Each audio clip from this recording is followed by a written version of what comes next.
Welcome everyone. Today we are going to be talking about a film from 1994. You maybe have not seen it. It's not a particularly popular movie. It's called Camp Nowhere.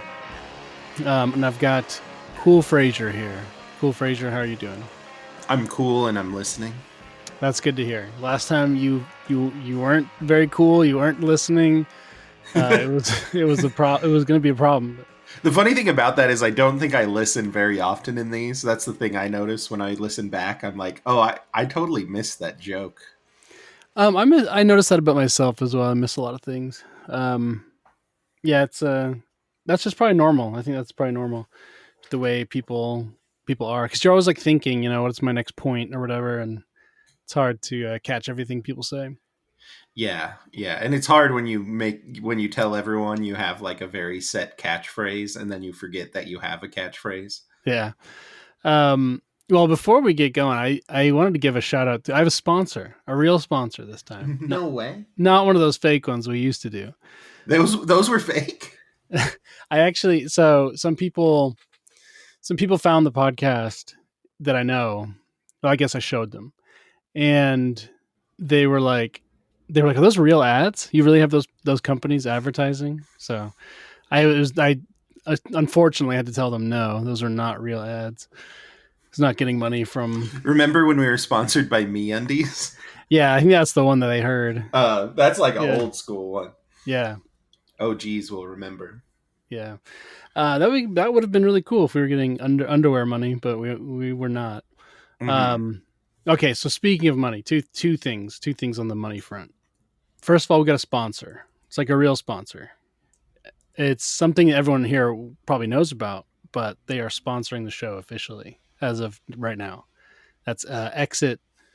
Was it exitgroup.us? Is that the? This is a bad sponsor plug. No, it's good. Yeah, I think that's it. Exitgroup.us. You can Google Exit Group, I think. Exitgroup.us. When you get a sponsor, they submit like this little ticket, right? And it's like they give you instructions, and sometimes they're like, do it really casual. That's better, Mm-hmm. Like it should be integrated into the content, because like people aren't skipping over this right now because they can tell it's natural. So yeah, this is the content they're here to see. Mm-hmm. So when I'm like not sure about the URL, it comes across as more genuine. If I knew the URL, that's like if you murdered someone and you had like this really good story for when the cops got there, Like you shouldn't have a good story. Right. You should kind of be shocked and like not know what to say. And if you know, or if you're a little too smooth, then you're a suspect. Yeah. So that's what makes this a good ad. So anyway, exitgroup.us. Well, what do you know about Exit Group? Have you ever heard of that? Yes, I have. It's a fraternity of like-minded men who take a short position in the present system and build for what comes next. Yeah. See, that was like really rehearsed. Like I just read the line on Google. But yeah, it's a group, right? It's Exit Group, and it's like, you want to start a business, you want to, do a little bit more, you want to start meeting people who are kind of cool, and okay, here's why you join Exit. Yeah. There's probably like three main categories. One, you want to get to know some of your Twitter buddies better. That's a prime use case. That's probably not the main use case, but that's a good one. Although I will say a lot of the people are not even Twitter people. They're just like true. They're just like, hey, I own 13 RV parks in the Northeast. Yeah, or like a Magic the Gathering business or something. Yeah, I sell Magic the Gathering like card holders for collectibles. Yeah. Okay. I think we have several Magic the Gathering business owners. But no, it's not just for Magic the Gathering. But I would also say the other time you join Exit is if you're thinking about starting a business or you're starting a business. Like, honestly, can't get a better return on your investment. I think especially when you're like over 30, everyone says this too. It's like, oh, when you're a grown up, you have kids and stuff. It's like it's hard to make friends. Mm-hmm. And it's not necessarily about friends. It is about friends, but it's like a fast track to like meeting new people in a context where you can like do productive things with them.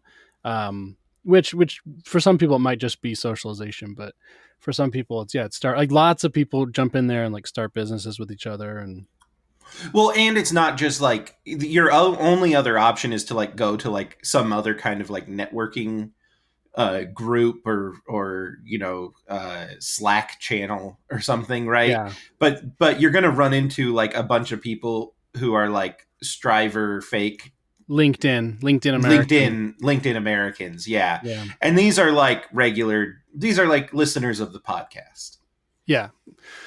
So yeah, so if people are interested in this sort of, and there's also, there's like, there might be some people who maybe have like political ambitions or, just like stuff. They just people who want to do something in the world.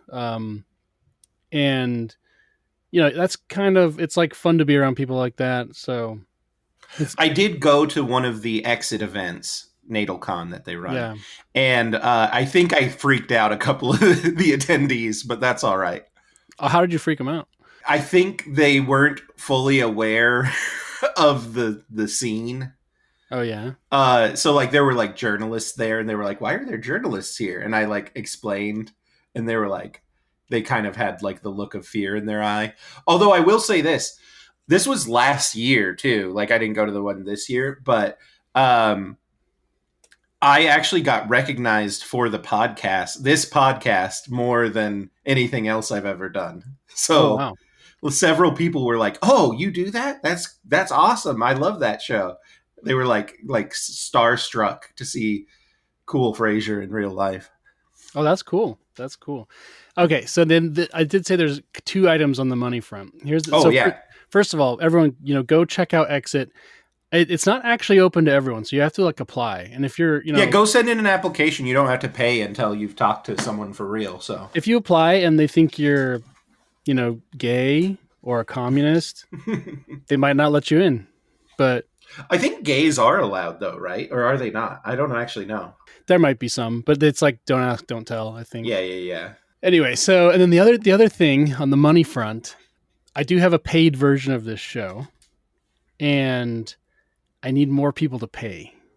Um, so Can you give uh, me like a ballpark? Are we in the 1 to 50 or the 50 to 100? of how many Or people yeah, I can tell you. So here's part of why I need more people to pay. First of all, I need money. So that's just put that out there straight up. But the other thing is that Substack, where I put this, they start treating you better once you hit 100 paid subs, and I'm ah, somewhat close to that. Somewhat close. I could realistically get there in the next month or so. But there's like long periods where I don't get any new paid subs, and that's okay. Like people got stuff. But then here's the thing: I got like someone today. They reached out and they're like, "Hey, I'm broke. I can't afford it anymore. Some guy got to cancel," and I totally understand that. But if people are broke, like genuinely broke, like truly, like you truly can't, like I will make some sort of special pricing for you and send you like a special link. yeah, like But the tariff price adjustment pricing. yeah, but if you're like a tech guy and you have like real money and like you don't have, you someone who can just spend money on stuff, like just go sign up. But if you are broke, if you're truly broke, I can help you out. I can give you a very cheap access because it helps me like get more people, and that looks good in the eyes of Substack, and then they start like ranking you higher when they promote you and stuff like that. So So if someone wants a Granite Mountain coupon, do they DM you? What do they do to get yeah, it? they can message me on x.com or on Substack or wherever. Yeah. Those would be the Sign ones. up, guys. Just go sign up because why not? It would be funny as a joke too. Like Yeah, what if we all subscribed? it would be super funny if people just paid me. That would be funny. I actually think It'd it be a would good be prank. funny. It would be a really good prank. Yeah, some people told me they're like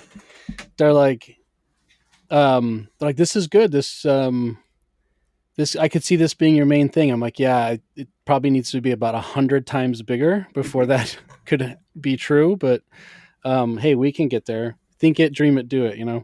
Yeah. I feel like you probably got to just up your like shorts game, and Yeah, then you're probably. there.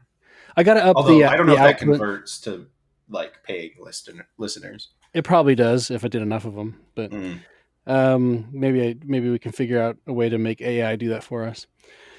Okay, so with all that business, out of the way. Well, wait, call to action. Go subscribe on substack.com slash, what is it called? I think there was Substack. Oh, it's before, right? Is it granitemountain.substack or I don't Just know. go to the Granite Mountain Substack and subscribe. Go to his Twitter. Yeah. Click the link, subscribe, do it now. Stop listening. You can't listen. Although asking for money relates to what we're going to talk about today.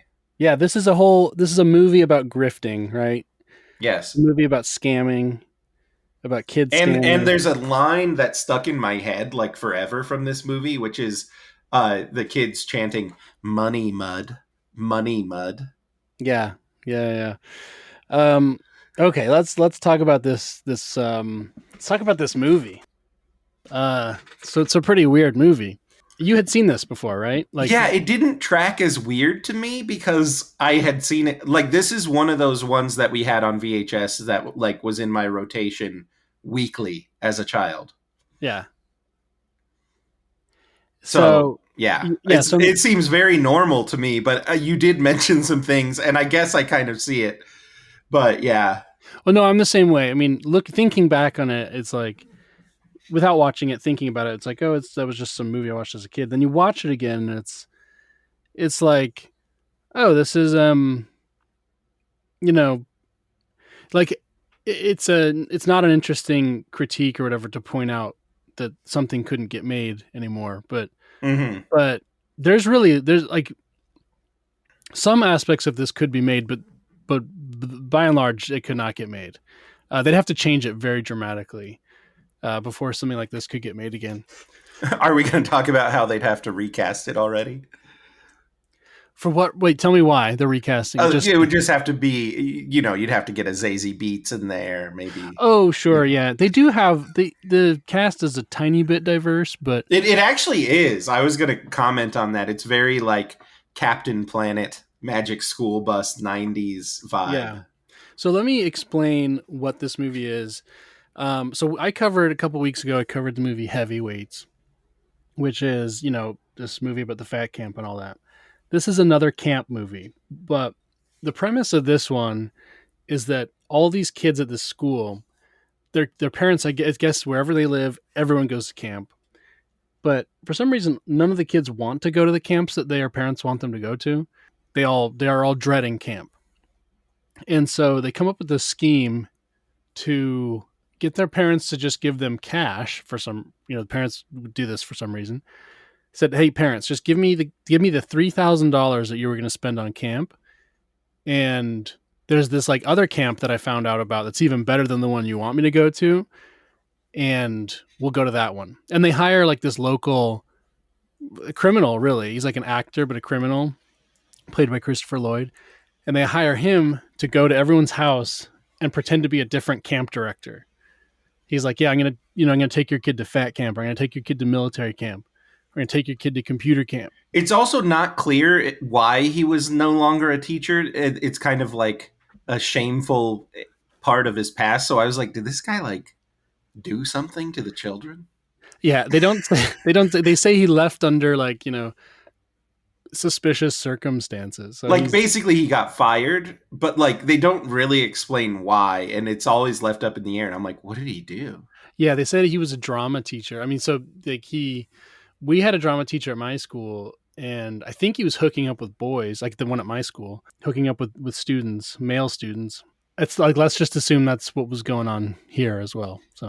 Yeah, that's what you got to assume. So that's the premise. They trick their parents and they form their own camp where all the different kids come to this one camp, and the parents are basically told, "Hey, you can't come visit. It's like that's just how camps are now. You can't visit. We'll be back at the end of the summer." And that's the movie. Did I miss anything? Oh, I don't think we said the name of the movie, but yeah, I no, said you it didn't right at miss the anything. beginning, but Oh, we did. I did. But All it's right. called. See, that's me not listening again. It's okay. It's Camp Nowhere, 1994, starring Christopher Lloyd, and I think the kid name is Jonathan Prince. Yeah.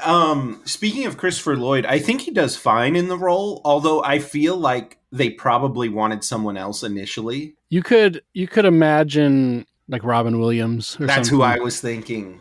Yeah. Just a sort of wacky guy. Yeah, kind of like, because obviously he's doing a bunch of like characters to like they have like the montage of him tricking parents into giving them money, and he's like doing a bunch of characters, and Christopher Lloyd is fine, but I feel like he's just kind of like wacky dude is his main character, Yeah. but And the Christopher Lloyd character who has been fired from a school for whatever, and he's working in the mall or something, and he's also on the run from debt collectors, and he agrees to do all this. He agrees to commit like this major fraud, and then spend a whole summer kind of watching the kids. You know, he's like not really watching them, but they do need him regularly, and they he's doing all of this for $1,000. yeah, They pay him $1,000 for like his whole summer, uh, and that's because he what like owes money on a car or something like that. yeah, he owes $2,800. Which how did he get in a position where he owes $2,800 on that car? Because weren't cars like $500 back then? Yeah, they said he got a like a Oh, the loan appreciated too much. yeah, he got a 4-year loan on a Pinto and or a Gremlin, Yeah, and stopped paying after 3. yeah. And the debt collector, he's the guy from the Coen Brothers' first movie or their early movie, Blood Simple. And Mm-hmm. interestingly, he's the same character. Like they basically changed nothing. He's got like the same outfit, Oh, I same didn't even think accent. of that. That's funny. Yeah, he's barely different than like the I think he's a bounty hunter in Blood Simple. Uh huh. Basically, he's like the same character. M Emmett Walsh. Everything's the same. They're just like bring your outfit from Blood Simple. Just do Blood Simple for this raunchy preteen movie. Yeah. Um. But yeah, did I miss any important premise details there? No, we can dive into it. I was actually, while you were uh, describing the plot, I was like thinking, yeah, $3,000 seems like a lot, but like especially in the '90s. So I went to go look how much like a fancy camp in New England would cost, and I found one that's 2 weeks long, and it's $2,000 now. For 2 weeks? Yeah, we talked about this on the Yeah, I heavyweight. think you guys got into it a bit, I but think I found one that was 5,000 for 2 weeks. okay. But then this is a full summer. So anyway, the I looked up Yeah, how much is a full summer? What is it's that? got to Like be like multiple months? 15 or 20 or something like that. Dang. That's like Um, tuition. yeah. Um, but I looked up the inflation calculator on the 3,000. I think it comes out to like 6,500 now. Okay. So so your money went further back then. That's for sure. Yeah, and I know you talked to degree studies about this, and he was like, "Yeah, everybody goes to camp." But I'm with you. I've never heard of anyone going to summer camp like unironically, unless you were like in a specific hobby, like sport or Yeah. something like that.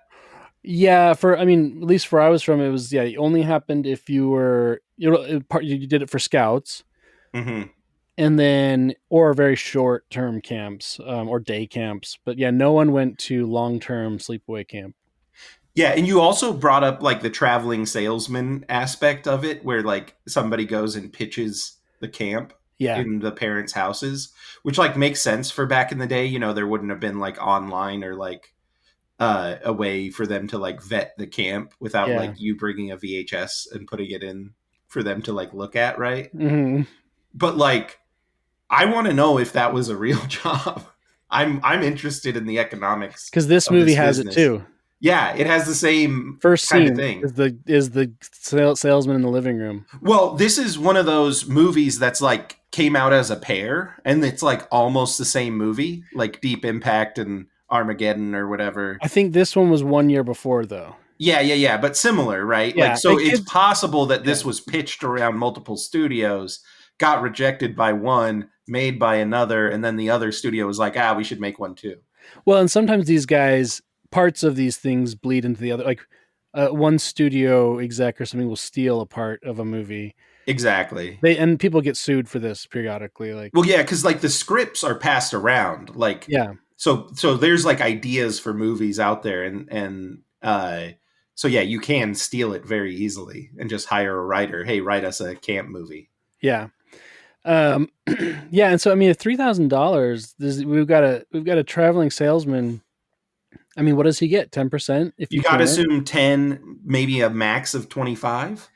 But then that's you're down. You're from 3,000. You're already down to like 2,700 to run your camp. So And maybe that would work in the 90s. maybe, yeah, fewer Mm-hmm. regulations. Because like you got to figure they already have, like they probably aren't like leasing the land, right? They probably own it, Yeah, or yeah, it's like close to free, and so they've already got all the buildings. So then it's just like paying staff, and they're paying like teenagers typically, right? yeah. And like a couple adults, and the adults are only making probably what, like back in the day, maybe like 15,000 total, Probably maybe not. less, Probably not even that much for the probably summer. like Just a 10. summer, they probably make like $2,000 a month or something like that. Hmm. Yeah, you're right. So maybe like Um, 6,000 per adult. yeah. So I mean, We got to do some back of the napkin we're calculations because reverse maybe end. we're gonna start the Granite Mountain Summer Camp. Yeah, Send your kids. It's a by the movie end of the camp. summer, we will have figured out how to run a camp, and we'll just You learn about media literacy. You yeah, learn about the digital archipelago. Is that a yeah, thing?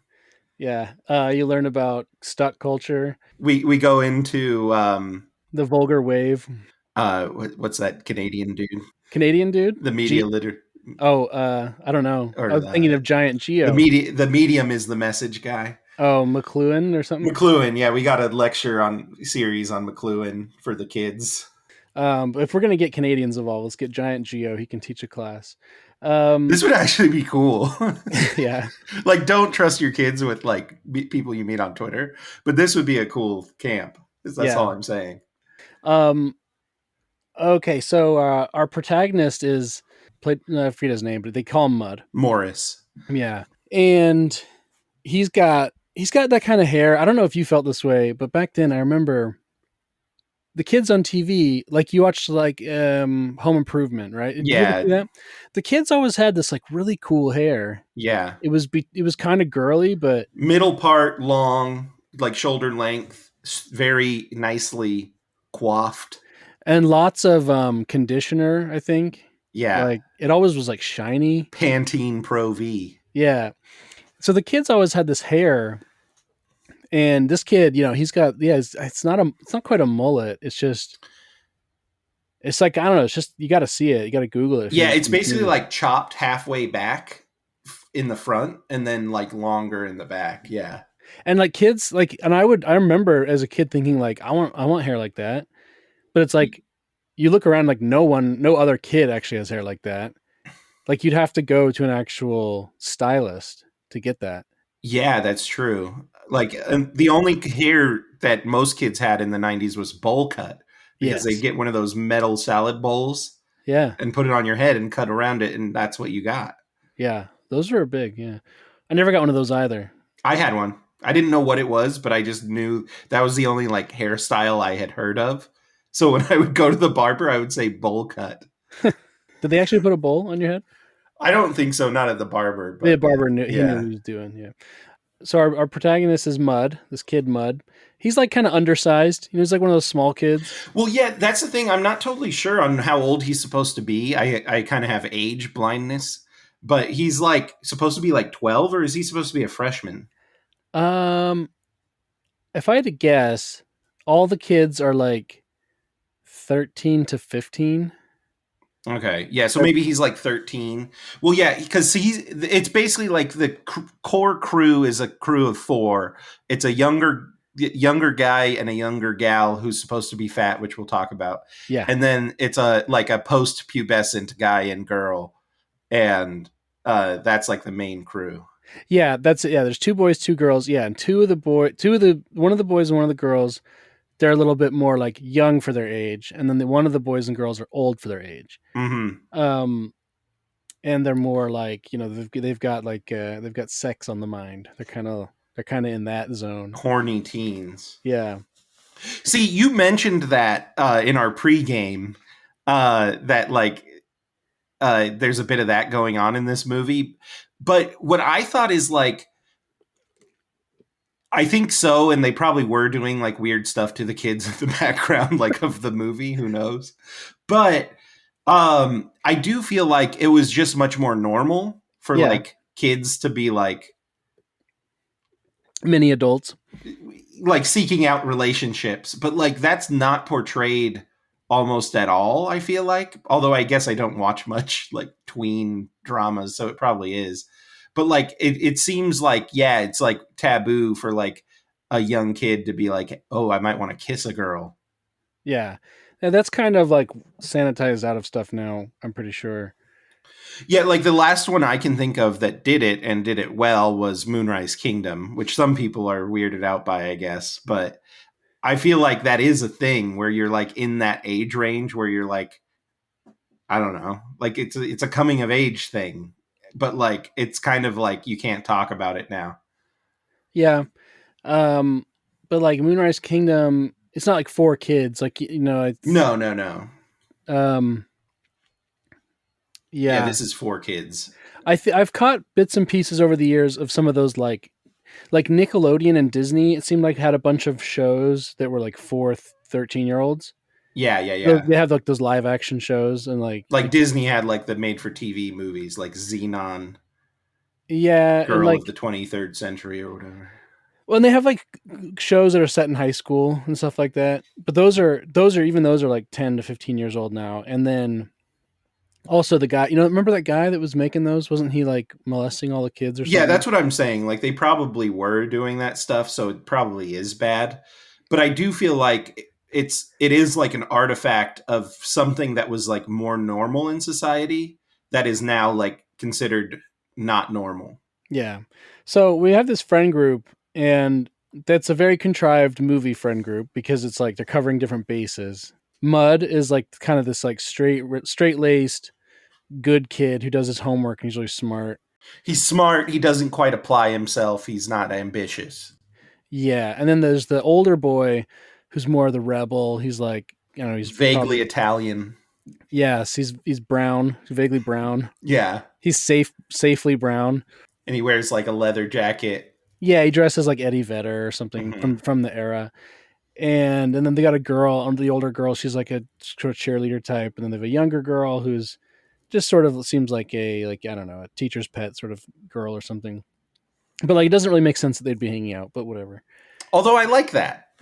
Yeah, yeah, Because I yeah, feel like that is a thing where like that's kind of a unique aspect of the movie is like he's friends with the bully even though the bully is like too cool to say he's a friend. Because like yeah, you have those things where like you do have people who like grow faster and they kind of like go off and become cool. And yeah, if you're like not the cool one, you're like left behind, but you're still kind of friends, but not, I don't know. yeah. And a lot of these kid movies, like summer movies, a lot of what they do is they bring they bring the disparate groups together, and then by the end of the movie, they're friends. This movie, they just start off as friends, so Yeah. just a bit of a inversion, I guess, of the normal. Um, all right, so they hatch this plan. Mud is sort of unofficially the boss of the plan. He's the brains of the outfit. It's advanced enough that they buy a bus. Hmm. They lease property from this old man Yep. who I think he's kind of a famous actor. He's the guy who played Mickey in the Rocky movies, the trainer, Rocky's trainer. Okay. They lease the land, then they pool all their money, and like the idea is that Mud is going to be like the steward of the money. But like a couple days into camp, uh, that's the thing you were talking about, money Mud. They all Yeah. start like chanting, they're like, "Give us our Well, they money." find out how much money he actually has, and they're like, we could be spending that instead of like scrounging around a fire Yeah, and like all this old stuff that was just left around the camp. yeah. So he hands the money back out to the individuals, and what do? What do they do with it? This is They very buy like super soakers and fireworks. super suckers, fireworks, big screens, electric guitars, um, which was a very like. I mean, I'm sure that kids now are not any less materialistic. They would buy sneakers and Fortnite skins. Yeah. Um, I'm not sure kids now are any different, but it did seem like when we were kids, a lot of kid entertainment really overtly was built around the idea of just like disgusting levels of consumption. Like that was like they made that like that. I and like I say, kids are probably always like my kids will say stuff that are it's kind of along these lines too. But um, and I guess if you watch like Mr. Beast or whatever, Yeah, it's you sort got to of buy the it's Beast bar. well they're constantly shilling, but they're also like doing lots of things with money. Like oh, we bought a billion packs of pudding, and like Yeah, we're gonna eat all of them, and then we're like gonna they fill up our pool with pudding. yeah, we paid these three college girls to eat pudding for 9 hours. Um, I didn't see that one. it's that one. That one might have been like paywalled, Okay. um, age restricted, but uh, like so anyway, like, Well, but the '90s was like peak American consumption, right? Like, uh, it was like the pre-dot-com bubble and pre 9/11 was just like they had figured like everybody had a TV, everybody had you know yeah, cable, and you watch commercials. Like they had like dialed in commercials at that point because it was pre TiVo too, right? Like yeah, commercials had to change their game when TiVo came out, which was like the 2000s, right? mm-hmm. And so, yeah, like that was where you were being advertised to by brands, and like the coolest thing you could do is get a super soaker or one of those. What was it? Skip hop? Remember a skip hop? I remember the name, but I don't remember what that It's where is. you like put it on your leg and you like spin Oh, it around and skip yeah, over it's it. like that. What do you call those? Like, oh, when you're on parole, you get like an Oh ankle yeah, yeah, bracelet. yeah. Like It's like ankle monitor. yeah, it's a parole ankle monitor, but for jump roping sort of thing. Yeah. Yeah, Yeah, it just seems like there's multiple movies and lots of like if you ever watched like Nickelodeon, yeah. I was a um big Nickelodeon guy there was back like in the it day. just seemed like kids being showered in consumer products was like this Huffy thing. bikes. Yeah. You, yeah. It was like super soakers and going to Universal Nerf. Studios or to Yes. Disneyland, Getting slimed, getting getting slimed. getting ceremoniously croomed on. I made an invention to go on that show. Figure it out. Did you get I on no, it was the my invention was putting a tissue packet in your shirt. for like what, sweaty armpits? No, like if you have to blow your nose and you needed a Okay. tissue to come out of your shirt. So Ah, I okay. cut a little slit in the shirt and yeah, Yeah. didn't work. Yeah. It's a shame you didn't get on the show, but Yeah. so anyway, 90s consumerism is on display. And I guess what happens next? One of the first things they do is like jump into like these stained mattresses, like these really disgusting mattresses off the roof. Yeah, well, like it's like I said, it's very similar to heavyweights. This is kind of the point of the movie where the heavyweights take over the camp and they're like in charge and they like make all these bad decisions, Uh huh. right? But this one ends up with Mud burning his arm, and I kind of think like they didn't really have much to do. This movie was kind of like a movie of like a couple ideas, which is like let's get an actor to act like a few different camp counselors. That's a scene. Let's have the kids go nuts at camp. That's a scene. And then the next scene they planned was like, how do they trick the parents? And then basically the rest of the movie is like building up to let's do the big trick on the parents for Parent Day. Yeah. Um. Yeah, and they're listening to ska music. They're lighting off fireworks. Mud burns his arm, and that's where Mm-hmm. kind of like the drama starts to come in because Because now, it's like, oh, we've messed up. A guy slightly hurt his arm. yeah, and I don't even really understand how he hurt his arm because, or Yeah, they never show it, and he has to take pills for it, which I'm assuming are just antibiotics. Oh, I forgot they gave him pills. Yeah, Yeah. they put his arm in a sling for a burn, or did he also break the arm? No, it just was a second degree burn, is what the lady said. Because yeah, I was thinking about this. I'm like, how did he hurt his arm again? yeah. So he's like, don't go to the doctor, like, as like, is there not like a cash only veterinarian you can take me to or something? So they take Christopher Lloyd takes him to this doctor woman who works out of her house, I guess, and she's like a pretty attractive woman who's 20 years younger than Christopher Lloyd, and she's a doctor, Mm-hmm. but and she can tell that like something is totally wrong with this situation, and yet she's very into Chris, or she's somewhat into Christopher Lloyd, and it's Yeah, he's got that riz, and she can't resist. She's like, "Yeah, let's do it. I guess yeah, so. I know you're probably like abusing this kid, but let's do it." yeah. I can tell this isn't really your kid. I can tell you're probably keeping him as some sort of slave, or something. But you've kidnapped him. But whatever. You seem interesting, and I don't know.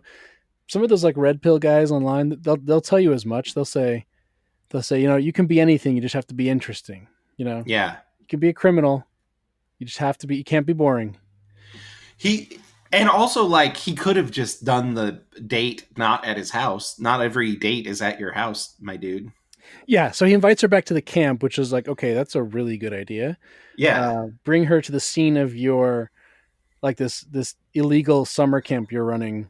And like even if he isn't doing anything wrong in the context of the movie, like I there's no way explaining your way out of that in any world, you know. Yeah, what's he thinking too? Like at some point, like if he actually likes this woman and she likes him and wants to stick around, was he just never going to explain the camp? Or like she's like, "Hey, what happened to your son? Yeah. Summer ended and your son is gone. What's going on?" He's like, he died, or like, what's he gonna do? What I was mean, his he plan? probably was just trying to seal the deal, He but just he just wanted to hook up once. yeah, Um, because he's like a transient hobo essentially. yeah, yeah, Well, so we kind of touched on it with the consumerism, but also I feel like the '90s was jam packed with with content that was like, man, isn't like hierarchy in general kind of lame, kids? uh It huh. was very like basically like going to school and like following the rules is kind of lame. Shouldn't we be a little more loose? Shouldn't we loosen things up a bit? But don't go too loose. Just a little bit, and then things will be good, right? I don't know if you agree with that. Yeah, I mean, maybe like the 80s were known for being, kind of business minded, party minded as well, but business and prosperity minded, and um, the 90s I were. think it's in the '80s as well, but I think the '90s is like the hub of like content for kids that's like doing school and like working hard is kind of like lame, but Yeah, like you there have to do was it, there was kind of. definitely a very like robust messaging campaign toward kids that like slackerism was like, you're like, not caring was kind of cool, or like defying authority was kind of cool or good. It's the era of grunge and all Right. And that. I kind of yeah, grunge, but also like what I realized is this it's kind of like an echo of boomer hippies. Yeah. Oh, it's totally, because the movie's taking place Yes. on a former hippie camp, And Christopher Lloyd is essentially a hippie guy. and he had been at the camp. That's actually probably the best moment of the movie, is when they're doing signing the lease, and the old guy is like, he's like, "Oh yeah, a big hippie commune came in here 30 years ago. They did something a little bit like what you guys are doing." And except they were doing, drugs and sex and rock and roll, and one of the kids looks at Christopher Lloyd and is like, "You did all that stuff here?" And and Christopher Lloyd, he's like, "No, not here." Then he shifts like one step and implying like right here is where I did all that dirty stuff. Like that's Hmm. probably the funniest moment of the movie. Yeah, yeah. So I do think that's kind of like what this movie is about. And I don't know if it's just because like the writer is like an old hippie. I didn't even look up who it is. But like, in my opinion, that's kind of what this movie is about. It's kind of like, let's pass our hippiness on to this new generation and teach them that like, hierarchy's kind of lame, and you got to be a free spirit to like actually learn. Because like Yeah. basically the thesis of the movie is they all hated the regular camps and just kind of went through the motions to please their parents, and then they went through this learning experience in their hands off camp run by children, or what is that, Lord of the Flies. Hmm. And but they worked together for a goal and like actually explored their own interests, and then were more enriched than they would have been had they gone to a normal camp. I don't know if Yeah. you'd agree with that. Well, they do kind of make that conclusion, like, hey, in a roundabout way, everyone learned the thing they were supposed to learn, except for Mud. He didn't learn any computer skills, but He learned to apply himself and yeah, have potential, I guess. yeah, Yeah, yeah, yeah. But so yeah, my thesis of this movie and kind of the generational happenings around this is like, the hippies were kind of like rebelling against a culture that probably was somewhat restrictive, right? hmm, And maybe overly restrictive, maybe not. Who's to say, right? But it was restrictive, more so than what we've known in our lifetime, right? yeah, But by the time we get to the 90s, the culture wasn't really that restrictive anymore. Like there was a bit of it still, remnants, but like American culture at that point was already largely like atheist and like largely, or essentially like agnostic, like generally Christian, but like nobody, like Christianity was completely removed from public life by the 90s, at least for me. yeah, Um, and also like, there like sexual morality was kind of out the window. Any kind of like oppressive male female thing was out the window. Any racial oppression was kind of out the window, right? I guess you got Rodney King riots or whatever, but like largely it was kind of like a thing of the past that everybody was against. Like nobody was like pro the yeah. police in that situation. Maybe there were, but Well, I mean, there were, um, yeah. We should do a whole thing on like Rodney King and OJ and all that. But anyway, keep going. yeah. So then the boomers had kind of aged into being the owners of the culture by the 90s as well, and so then they're like trying to pass on their rebellious roots to this population, this cohort that has nothing to rebel against anymore. Yeah, um and so it's just kind of funny seeing it, because it's like, I feel like, at that point they should have been like, no, you guys need more rigor, because that's what we need now. We have not enough rigor, not enough structure, not enough hierarchy. You know what I mean? yeah. Well, that's kind of like the, if you look at like the online, uh, the online right, Hmm. that's that's to me in my lifetime. That's the only. I'll People will take issue with the words I use here, but just for simplicity's sake, that's the only like movement in my lifetime that actually does feel somewhat like actually there's some actual rebellion there. There's like something to actually rebel against. Right. Um, so yeah, like like in this movie, yeah, the only way these kids could have actually rebelled, yeah, is to rebel against um, just like normie permissive society. Yeah, and like you kind of see like in the messaging of the movie like the seeds of what we're left with today, where like, you know school is a joke, and blah blah blah. The other thing it reminded me of is, I've seen like some TikToks of unschooling. Are you Mm-hmm. familiar with this? Yeah, I also know some people that do unschooling, but and I get it. If we've got unschoolers in the chat, chill out for a second. I'm talking about a very specific subtype, which is, so this one I saw. It's like this lady, and she's like, I just started unschooling because and she like posts the email that the teacher sent that like made her start unschooling. Mm-hmm. And the email was like, hey, just make sure to do the homework with your kindergartner every day, to help her learn how to do the homework and the math. And she like was like, how dare she ask me to participate in my child's education? I'm going to Mm. pull her out, so I'm solely responsible for her education. So it was kind of funny. But there's like a whole crew of these people. I'm talking about one in specific. But then she's like, look, we don't do regular school. Our school is like going to the park or like going to the museum, which is Yeah. all things that you can't do when your child is in school. Like no people whose kids go to an actual school go to a museum or a park ever. Yeah.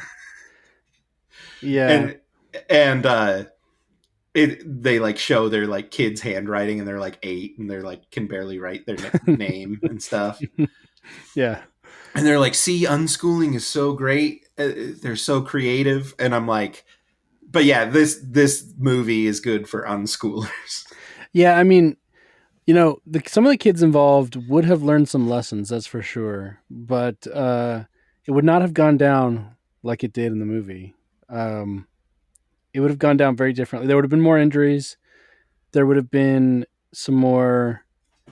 So, for better and worse, I think you could actually. I think you could drop a bunch of like kids this age in a camp, and in some ways it might go better than you expect. In some ways, I think it would go much worse. Like there'd be outlier kids who are like who've created some sort of some very sort of very unhealthy arrangement where they're like, I don't know, I don't know, I don't want to speculate too much, but the movie shows it as like, hey, you just leave kids alone for a while, they'll actually all learn the skills they need to learn. um and there's Yeah, maybe like kind of giving them dominion over something can lead to something, which I think there's something to that idea. But yeah. yeah. um it's probably just, I think you'd have the extremes on both ends. Like you would have someone like the Mud character who does learn a lot about like money management and resource management and like leading a Like group. running a business, being a Yeah. leader. Yeah. And then you would have other kids that totally like that just like disappear. Like you'd have kids that get lost in the woods and die. Like that would happen too. So you'd have some of both. So Yeah. Yeah. Well, I think you guys talked about your camp experiences. I definitely did scout camp back in the day. Shout out to Camp Steiner. oh Yo, yeah, I've been there too. you've been there? Yeah, What it's a if we neat. were there at the same time? Yeah, maybe. Oh, you want to? We're tasked with coming up with a troop cheer, Yeah. and we rewrote the lyrics to the "Been Through the Desert on a Horse with No Name" song. Yeah, by America, I think. Yeah, and everyone else was like, "Go Troop 283," and Yeah. ours was it started out to that tune. Troop 87 owns all. It owns all. And then we had a whole song, and they actually like cut us off. We were like doing it around the whole camp, like everyone was going, and we were like a third of the way through, and we just started singing. Yeah. That was fun. We also created our own tribunal because we believed that Adam had stolen someone's candy, and so Adam of the Bible, or is this no, different? Adam Lamitz. Okay, some kid from your camp. Okay. Yeah, he I thought you also were saying. he would steal my Doritos at home. I thought They'd you come guys were to my saying house. you like reinvented like foundational Christian Oh no. doctrine, and you were like, it was actually Adam who stole the candy, and That would be good, but no, it was he actually stole candy out of one of our cabins that we yeah.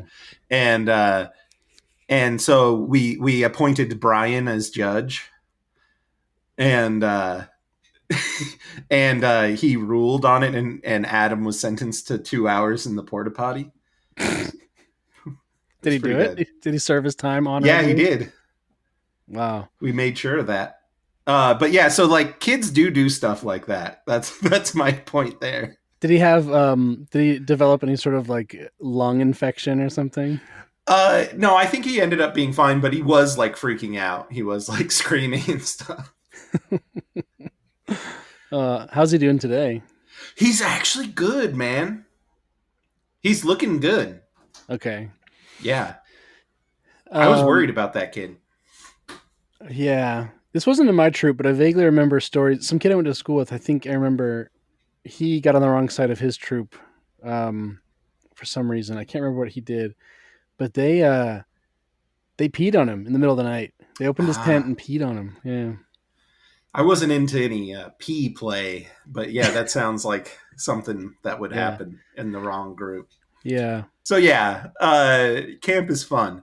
Well, can we talk about the fat girl? Yeah, yeah. Let's talk about that. She's just humongous, isn't she? So I don't know Disgustingly if they fat. just cast it bad because like they made her wear like a lot of like scarves. So I didn't know if we were supposed to like pretend she was fat Yeah. or if we were supposed to actually perceive her as fat. I kind of lean towards they knew she wasn't that fat and that was part of the joke, but like I don't think she she's was fat. supposed to come across as slightly fat because like She wasn't fat at characters, all. right? But like Mud is like, yeah, you're a little lumpy, and like yeah, she's just like a normal sized kid, but then like she's always wearing like baggy clothing, and then it's only in the last scene when like her mom sees her making food and she's like not wearing like a she's wearing more of a form fitting outfit. So Yeah. I think we were just supposed to pretend like it was just bad casting. Yeah.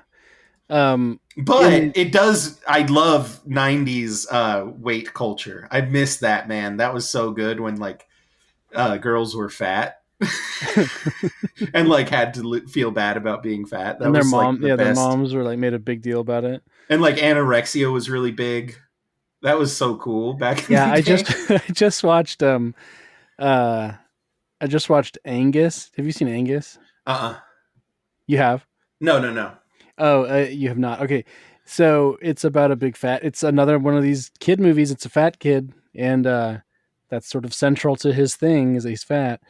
But then part of the movie is that he's got this. There's like this, cheerleader girl that he likes, and there's this big social gap between them because he's this loser fat kid.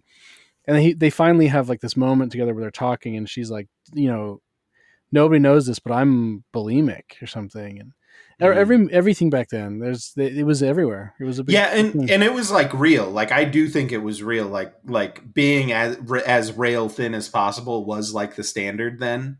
Um, Yeah, I mean, we're I knew girls that were into it, and girls that had to be hospitalized and stuff.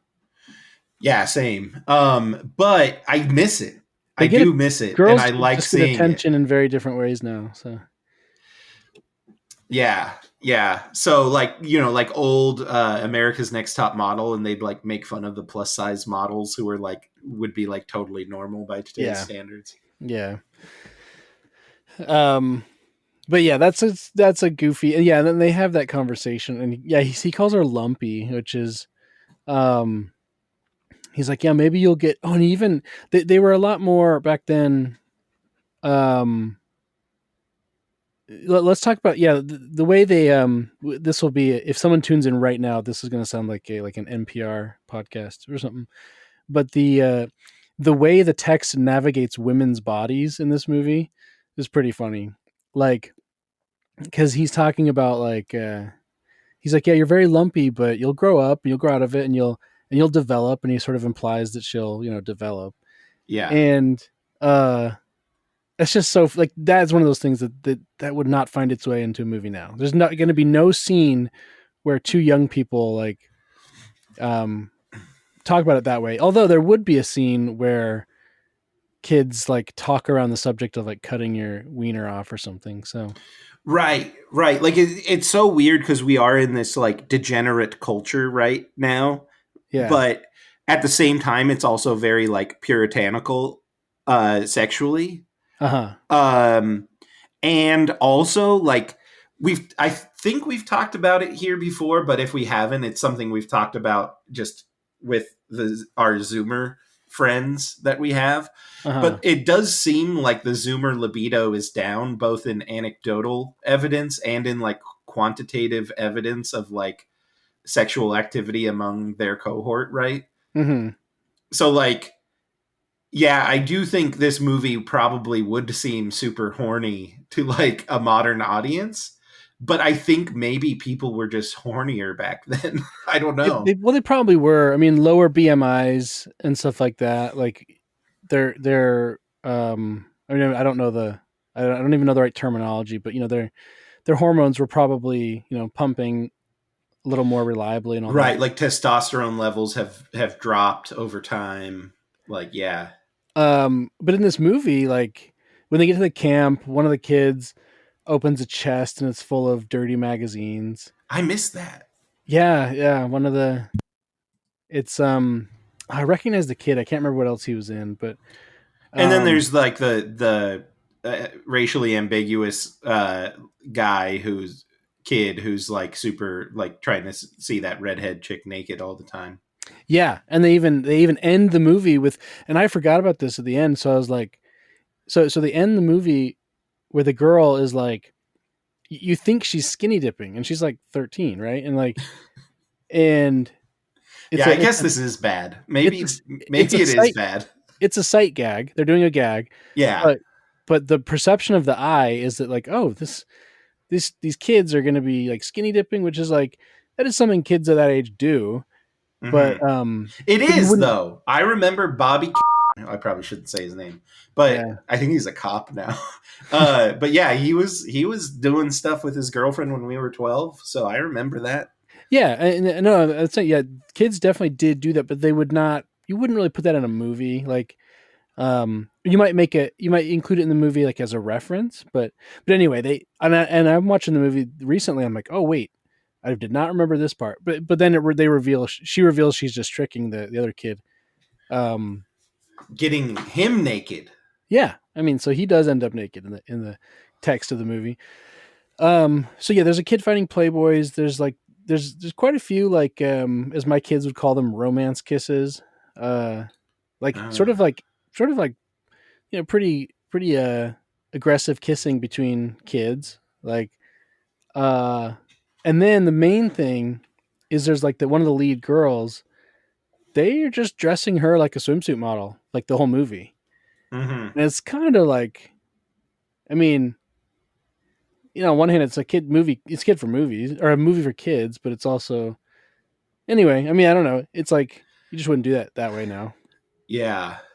because it's like she's old In enough. Yeah, nowadays, you just reassign their gender yeah, and make them like eat hot chips on and be like a VTuber. yeah. Um, but yeah, just that's probably the starkest, like, or most stark way that the movie sort of tells you that it's from another time and place. Yeah, it is weird going back and watching stuff from the before times in a bit. Especially I do feel like the 90s, especially like the early-ish 90s was like a big transition period for our culture. So, it's like very interesting. Yeah. Um, But our Zoomers need help? I mean, we can't help them. I don't Are there think are there any pharmaceuticals we could recommend? No, I'm just kidding. there might be. I mean, but there's nothing we can do about it. I don't think. Okay, should I do my cameos I noticed? Yeah, just a second. I might have to bleep this name, but the the black kid, the light skinned black kid in the movie, Uh, he looks like uh, so. But I might bleep that because he we don't need him Snooping get, around here. getting Yeah. attention, feeling like he got attention. Yeah. What were you gonna say? The cameos. Yeah. Okay, so first of all, did you notice there was a very famous actress in this movie? I didn't notice, but I saw it You like saw later. it? I Oh, didn't no, know it, and I I saw had it to look for it. online. I saw it Okay, online. I didn't do any research, but I noticed it, and I was like, "That girl looks a lot like Jessica Alba." Yep. And Yeah. then I was like, "Wait, I'm gonna rewind," and I was like, "Okay, that is Jessica Alba." And then I looked it up, and yeah, I think she's like maybe even uncredited. She might be credited, but like she's like a background character. I think they call her a credited extra. I think Okay. she has I think she has one line where she participates in the money mud chant. Oh, she does. So she Okay. technically has lines. Yeah, I didn't notice her until like the parent scheme um, where she's like, I think setting up a camera or something. That's what I saw. But they sure messed up the casting on that. Like none of the core people. Well, actually, I guess the main guy went on to do stuff, but the rest of the people kind of fell off. The main kid had a pretty big career. He's The like other guy was in 10 Things I still, Hate About You, which is what I recognize him from more. the main, like the sort of the older bro, the cool Mm-hmm. guy. Him. He apparently has or had a cult. Oh. I don't. Maybe it's not even fair to call it a cult, but he had some sort of like community in L.A. Was it the one that like got blown up a couple years back and was in the news? Or was it a No, different one? well, he blown up. You mean like an explosion or? No. Like brought into the light and kind of like all the people kind of disaffected or whatever. There's two cult connections to this movie, actually, or not cult, but like illegal organization Okay. affiliation. So there's his thing, and yes, his group, I guess, did get raided. I don't know what they Okay. did. I mean, probably just financials. I don't know, whatever.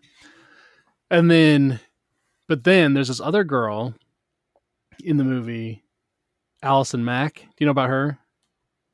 Yes. And she was part of that like sex trafficking thing. In I don't remember what it's called. It was like NVIX or something like that. That's the one I was thinking of. Okay. Yeah. So she was like a recruiter for sex trafficking or something like that. No. Yeah, and so she got busted. She might be in prison. I don't know, or maybe not. One But can only hope. yeah. Uh, so anyway, who's the other cameo you saw? Okay, the other one I saw was just one of the parents, and I was like, "Hey, isn't that guy?" And then I like looked it up, and he's the guy from Beyond Belief and Star Trek. Oh, Jonathan Rafe or something like that. Yeah, I just put Beyond Belief Star Trek guy, so I didn't write his name. Yeah, he's the one where it's like, have you noticed how many restaurants Mhm. are themed these days? Exactly. He's from Star Trek. Yeah. Riker or something like that. What's his name? I just googled him. Well, while you're looking for that, I got this Allison Mack stuff. She did go to prison from in 2001 was sentenced to 3 years in prison.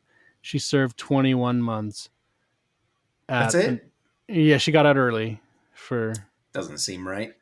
Jonathan Frakes. Frakes. I said Rafe, but yeah, Frakes. But yes, that's funny. He just appears at the end. He's one of the parents Yeah. for the drama camp. Well, which camp would you go to if you were a teen Well, again? which one would my parents want to send me to? Yeah, you're wondering Or like, or either or, but like not of the ones in the movie, but just in general. um I'm sure my parents would have wanted to send me to I don't know, something academic. Not that they were like particularly pushy in that way, but I was a bad student, so they probably would have wanted me to do that. Yeah, I don't know. Also, speaking of computer camp, think of the economics of that.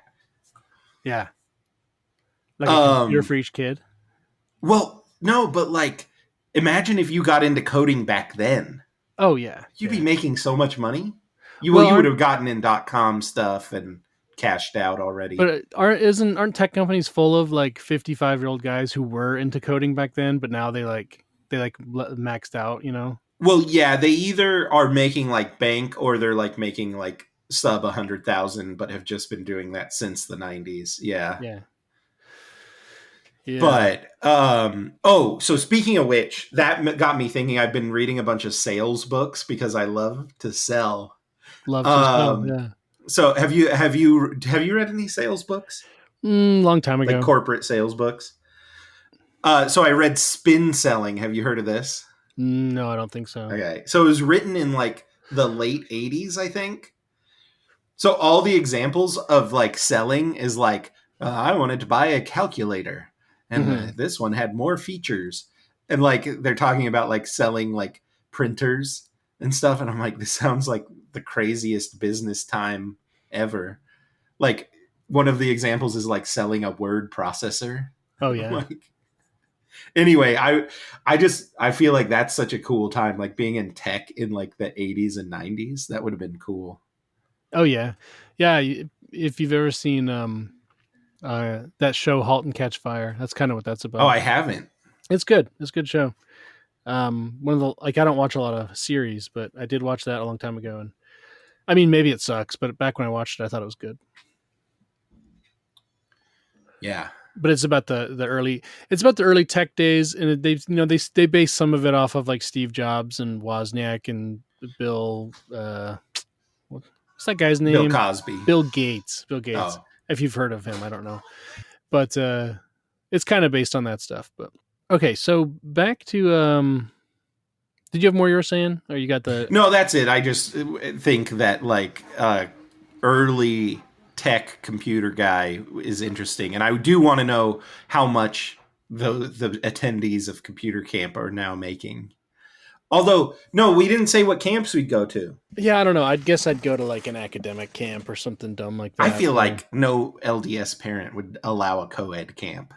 no, that's part of that. That's part of the thing about the camps is that like camps are probably 90% wholesome, but there is a 10% that's like that is going to be like sneaking off and kids fooling around in the woods, and we're more drinking and smoking and all that. So that's partly why where I grew up it was not a thing.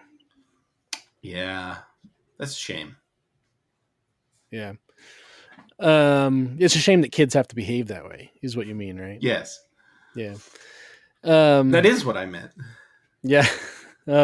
So the Christopher Lloyd guy, he's a big Winston Churchill fan for some reason, which is like goes against character. It feels like. Yeah, although maybe it's just general like boomer nostalgia for their parents' generation.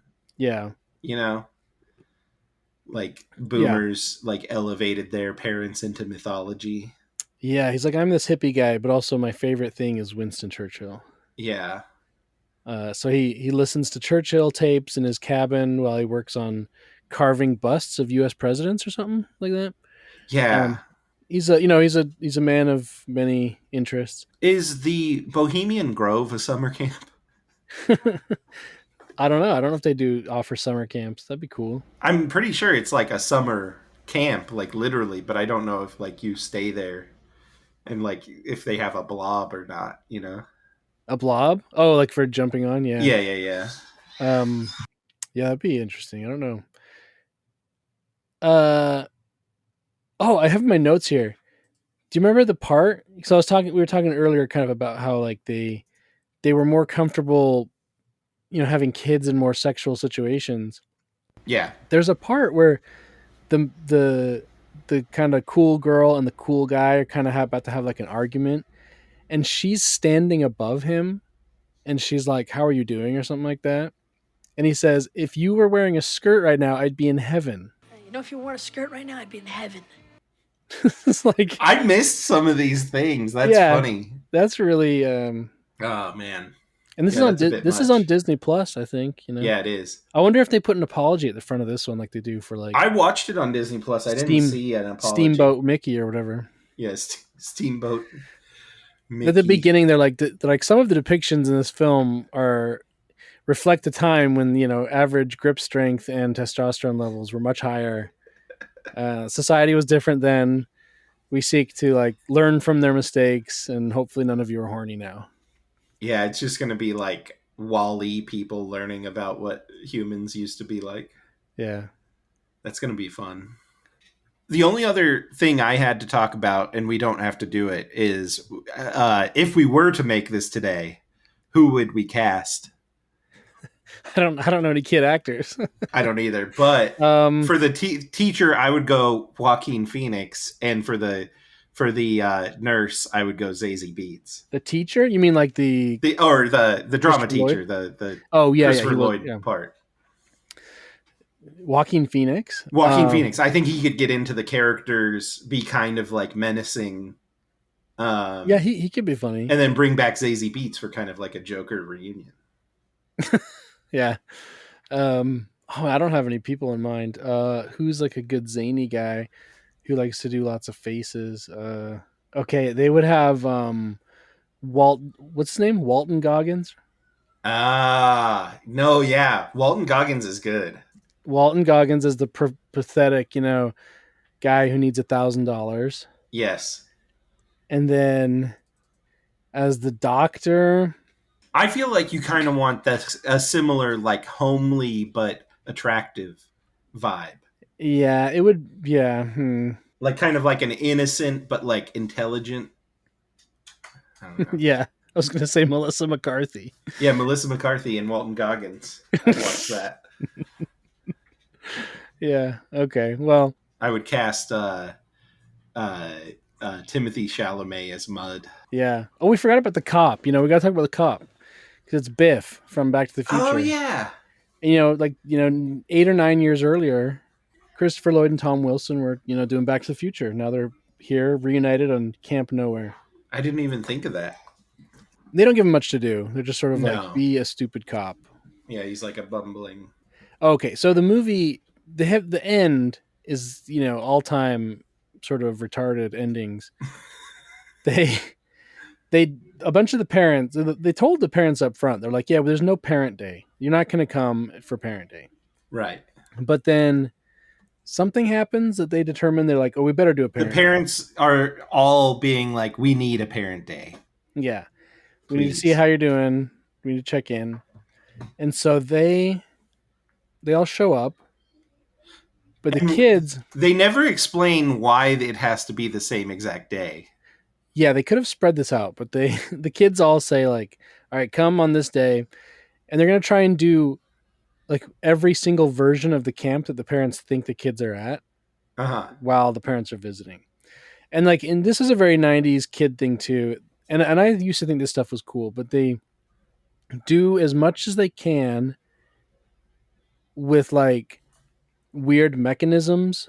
Like, Yeah, I loved the mechanisms as a kid. yeah, like Home Alone sort of stuff. Like, how many Yeah. contraptions can we make? So like they need a Nerf bow and arrow to shoot a target. They Yeah, have, that like, will a ring a rocket. bell. And like, it's like we have this sign that has to switch over every half hour. So let's use fireworks to do that instead of just like having a string, like pulling the string. Like, let's rely on fireworks to Although move. this is how kids think. When you get Mhm. into their like playing, they're like, okay, and then we'll do this, and then we'll do that, and it's like, what? Just do it normal. What are you doing? For like the military dad, the strategy there is like, we're just going to like beat him. Yeah, like torture your dad, Yeah, we're gonna and throw it's him in a funny hole. because he thinks you should behave better. Yeah, we're gonna throw him in a hole and like pile dirt and rocks on him and And like like throw make him eat stuff at him. worms, and Yeah, and call him gay or something. I don't. Maybe they did that. I don't know. And then he's just like, okay, well, I've seen enough. Camp seems good. I'm gonna leave. Like, so that and that's how they get rid of him. But then the rest of them, they have to actually do stuff, and ridiculousness ensues. And then the kids, like, I guess they think they won, so they're all just like hanging out, and then the parents like hear them hanging out. yeah, they like double back because they're like parents, and they're like, oh yeah, let me check one thing really quick, and then they Yeah. get caught.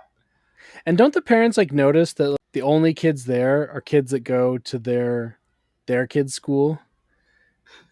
Yeah, you would think, but I guess maybe in the '90s, like parents didn't pay attention to school as much. Yeah, they didn't. They just had no idea who was Although around. with the fat camp, I could definitely tell that 90% of the kids had a pillow in their shirt. Oh yeah, they just put pillows in there. That was. I would have been suspect of that. And then like the parents are all just sort of like, oh well, that's crazy. It's crazy you guys did this. No one seems to care. They don't really care. None of the parents seem to care about Christopher Lloyd. Like, Yeah, they're not like asking any questions of like, did he touch you? Where did you sleep? yeah, they weren't sending the kids in for evaluations at a doctor or anything like that. They're just like, I guess I got tricked. They didn't ask for a refund. They didn't. Yeah. And then the kid even gives $2,800 to Christopher Lloyd to pay for his car debt. Yeah. And then the doctor lady just like drives off in the sunset with him. Mm-hmm. But also with, or isn't the cool boy and girl in the car too? Like, what's up with that? Yeah, because he revamped the car as his like learning thing because he likes cars, not the military. Yeah. And so he refurbished. Is that what they call it? Yeah. The car. He made it really nice. And the other guy was going to drive it until he graduated. Yeah.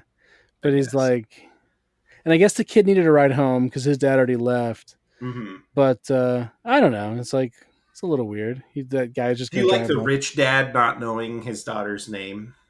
Yeah, yeah, yeah. See, parents sucked back in the There, day. there was, like like millennials who have kids now are Are very definitely, doting.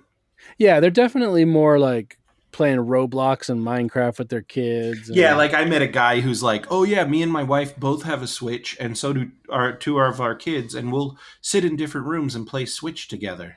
yeah, That there's didn't a, happen back in the '90s. Sorry, Zoomers. yeah, there was a thing where like this is a thing that comes up all the time, and maybe it's part of that broader thing where people talk about like boomers being bad grandparents, which personally is not something I like have had to deal with, but I do hear that. But um where yeah, they were just sort of like detached. They're just sort of like cogs in the American capitalist machine. They're like, I'm making my money. I have two kids. I What else do you want from me? Like what else do you expect of me? I have my Yeah, own like I'm stuff going paying for on. them to live. They're fine. Yeah, I send them to camp for 16 weeks. I don't know their name. I don't know they're being molested by Christopher Lloyd. Like Hmm. what do you expect of me? What more can I do? Yeah, and that's just got to be like boomers writing stuff for 90s kids whose like parents really didn't care about them. Yeah. I looked up the writer, by the way. Who is it? I don't remember his name, but he wrote for SNL for like 5 years. Is he a Is he a Christian? is he a Christian? Yeah, is he a Christian I think man? he might not be a Christian. His name is Andrew Kurtzman. Okay, so he's not Christian. Yeah. Yeah, he Not wrote that for there's anything wrong with that. he wrote for SNL 56 episodes. He wrote the movie Down Periscope in 1996. That's the last thing he did. So he probably died. Yeah, I would have guessed the writer was a non-Christian. Probably had a Christian funeral, Yeah, but he died. dang. R.I.P. Oh wait, no, he was involved in he did script revisions for Dunstan Checks In. That's a classic. Have I ever told you my Dunstan Checks In story? No, I worked in an apartment building. Ed Dunstan checked in. Dunstan checked in, yeah. Uh, the staff was very frazzled. No, the and a big part of working in an apartment building was turning over apartments when people move out. Right. And there was these guys who played for the University of Utah football team who lived in an apartment. They're all these big like Samoan and Tongan guys. Uh huh. Just these big guys, right? And they were always like having parties and like drinking and like smoking weed and all that. And when they moved, I would go into clearing out their apartment because they like left it all trashed. One of the only things they left, I mean, one of the only like things that was not just trash was a copy of Dunstan Checks In. They had like that on VHS. Just like screaming at the TV. Yeah. Yes. Check it. Dunstan checked in. One thing I thought was funny is the electric guitar. And I bring this up somewhat often, but guitars and like rock music, that's like not associated with young people anymore. Kids are like, a kid would not, if you gave a kid $1,000,000, electric guitar would not be one of the things that he like thinks to buy in the first couple Is days. that a hint to the next movie we're going to cover? Blank Check? No, I'm just kidding. Well, no, Blank Check was sort of, I was talking about how like the consumerism stuff. Yes, yeah, that was all about buying Yeah. brands you see on Nickelodeon. Yeah. I might cover Blank Check. I could do that one too. Yeah, it's so. Anyway, guitars, because the movie ends with like this kid like doing this face melting guitar solo. Kind of funny because it's just not what you associate with kids now. Mm-hmm. The kids now would they would just do mumble rap. They would take chill- Xanax. chill beats to study to. Yeah. Do you think there's something wrong with that, or are we just old fogies? Oh, I think that there's a big thing, and you know that I don't write stuff, but I have been trying to write a thing about like, is music worse? Because people say Sure. that. They just say, "Oh, music's so bad now." I would say pop music is better. No, but I don't know. 90s pop was bad. But I do like, yeah, I do think that the average person and I don't think this is just like an age thing. I do think just the average like person listens to worse stuff. Yeah, I'd agree with that. Like a 16-year-old now is listening to worse things than a 16-year-old 20 years ago or 30 years ago. Yeah, it's basically just like pop country guys and then mumble rap guys, and there's like nothing in between. Like in my kind of argument, and you've heard me like talk about this before, is there actually is a lot of good stuff. It's just most people don't listen to very good Well, stuff. I know for a fact there's good stuff coming out still, even great Mhm. stuff. I think the difference is the stuff that rises to the top of the culture um, has less impact than the past. I do think though, like 90s consumerism was bad on music in general. And I kind of hated like top 40 as a kid. Like I think Michael Jackson was still around and making good stuff, right? But like I don't know what was there to listen to that was good that was at Well, the I think top back the then. rock music was pretty good. But is that top 40? Some of it was, but yeah, not a lot But of it. when I think of 90s rock, I would say like U2. Well, but you like so I I my guess go-to. Green Day and Weezer was good. Like not Green Day, but like early Green Day was fine, and Weezer was nice. But like I would still say those were kind of like smaller. Yeah. And yeah, they might not have been quite top 40, but they were very mainstream. Like so I one example I like is the Smashing Pumpkins Uh huh. because I'm not a pumpkin smasher. but even if you just go and listen to their 10 most popular songs, Yeah, it's like very clear.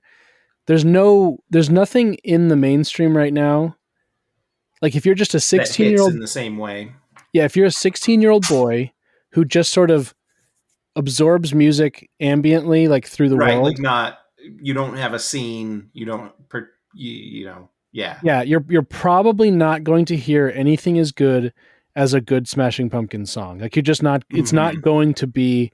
You would need an uncle or a friend to show you something that's modern and good. Like you're not. So, but back then you could be like the dumbest kid in the world, And you're and listening to higher quality stuff. Yeah, yes, and like the I guess you're culture is right. there. Yeah. So yeah, that's my thing there. I guess we got there from like the music thing. Yeah. So yeah, that's funny. But yeah, that's like about it. I don't know. It's like there's a lot of product placement in this movie. I miss product placement.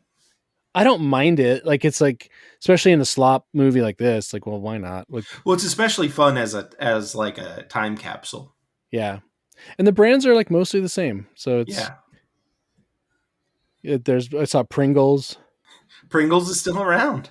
and then there's like those two girls who are like twins. I have them in my notes, but I didn't want to talk about them. Like it was too painful for you to bring it up. I just all my note says Milwaukee Twins. Yes. So the Milwaukee thing is like they're doing this like war game simulation, Mm-hmm. and it's like, where do we drop the nukes? Like Milwaukee or Detroit or something? And Wisconsin. I think they're like grandma's in Milwaukee, and they're like, let's drop the nukes on Milwaukee. Like, why did they write that into the movie? Like, yeah, you're gonna kids hated their grandma back in why the do you want to day. nuke your grandma? Like, what Yeah, is they're like evil kids who are or you writing this for? Like, yeah. Well, there's also like a Looney Tunes riff at a point in the movie. And so I think it was just like, hey, kids like Looney Tunes. Like, this is what an old non Christian would think kids would like, maybe. yeah, You know what I mean? yeah, But yeah, I don't know. Maybe kids hated their grandmas back then? yeah. I don't know what's They going are on there. unsettling, though. I was unsettled by the twins. Yeah, I don't like them. Yeah. They also are like very bad at acting. They said the words they were supposed to say very loudly, I but feel like like they were in other things, weren't they? I I feel like didn't they look were it like up. I feel like they were in ads or they were around in the 90s. I'm gonna Google them. They were riding the coattails of Mary Kate and Ashley. Yeah, that was like a big thing back then. Mary Kate and Ashley Olsen, like twin Have you movies. noticed that their sister, like I feel like there's a concerted effort to not acknowledge that she's the younger sister of the Olsen twins. Oh, the one who's famous now, Elizabeth Yeah. Olsen. They're not like, hey, isn't it crazy that your sisters were way more popular in the 90s? Yeah, she and doesn't. now they've like fallen from grace and probably are addicted to opiates. Yeah, she doesn't appear with them ever. Like, I mean, maybe Right. she does, but I think she's still like, I think I've seen things where she like mentions it, but like I feel like the powers that be are like, we better not let this out. yeah. The other thing I'm interested in, other than summer camp canon, is the fat canon, and I think me and degree studies should get together and contemplate what else belongs in the fat canon. It sounds like the movie you watched that you were telling us about would be good. Oh, Angus, yeah. Angus. The fat cannon sounds like a weapon. Yeah. Like, are we about to use the fat cannon against Iran? Honestly, you could use a weapon called the fat cannon, or you could use the actual list of media and pop culture related to being fat, and it would both have the same effect. We're gonna litter the streets with of copies Tehran, of Heavyweights and what's the Angus, the Jack Black movie with Gwyneth Paltrow. Shallow Hal. That's in the fat canon. Let's Google fat person movies. Shallow Hal, Nutty Professor, The Clump, Yeah. Norbit. No, that's in the Eddie Murphy pretending to be people canon, not the fat canon. Heavyweights. There's a movie called Fat Girl. Never seen that. Tommy Boy is kind of Tommy Boy should be in the fat canon, definitely, because it's about like a fat guy who like is charming. Yeah, and there's like The Simpsons and Family Guy. We're gonna release it though on the Granite Mountain Substack, and you have to be a subscriber. It's gonna be a fat canon tier list. Yeah, I think this whole episode right now, I think it'll be free, but people, you really need to subscribe. It's super important. If you're legitimately broke, let me know. Come to me, hat in hand. Be like, sir, I love content, but I'm broke. I'll give you a deal. I'll make you a special content, deal. Please. Yeah, I'll make you a very special deal. Also, just do it as a joke. Yeah. We're pranking Granite by giving him a bunch of money. That would own me so hard. Yeah. People don't get owned anymore. Yeah. I wonder if we should talk a little bit more about this doctor lady. Like, where is she at in her life that this is all making sense? That this... Yeah, I'm interested. She's a doctor. This is why I'm like, this was written by like a 70-year-old man. Because like what kind of lady doctor has her own practice out of her house? House doctors is one of those things that was in movies and TV a lot. I wonder if it was more common. A thing back in the day, but not since like the 80s, I feel like. I think it was around even, in the 90s. House doctors. I don't know about that. Pediatrician. I don't know. She's a doctor. She's pretty attractive. Like, what happened? What's going wrong in her life that accepting Christopher Lloyd's advances makes sense to her? That's a little weird. I feel like if you're a Christopher Lloyd, you could easily pull a doctor lady. His performance, we should say. I think you already kind of said this, but his performance is really good. I think it's good, but I also think he's like, I think the idea of that character was like he can pretend to be anyone, and that's like his superpower. And he kind of just pretends to be the same person. Yeah. But he is like, he does well. He brings something to each of those. Like he plays like an acting coach. Yeah, he's like a fat, or the what's the guy with the curly hair and the gay Richard Simmons guy. Yeah. He does a good job. Yeah, he does good. The scary military Vietnam vet wearing like a foreign uniform. Yeah. Okay, I guess we'll wrap it up there. People, you gotta subscribe. You gotta pay. It's tough times for everyone, especially me. The Granite Mountain Movie Podcast got hit especially hard by the tariffs. It's kind of true, oddly enough. I guess that's it. We'll talk to you all later. Adios.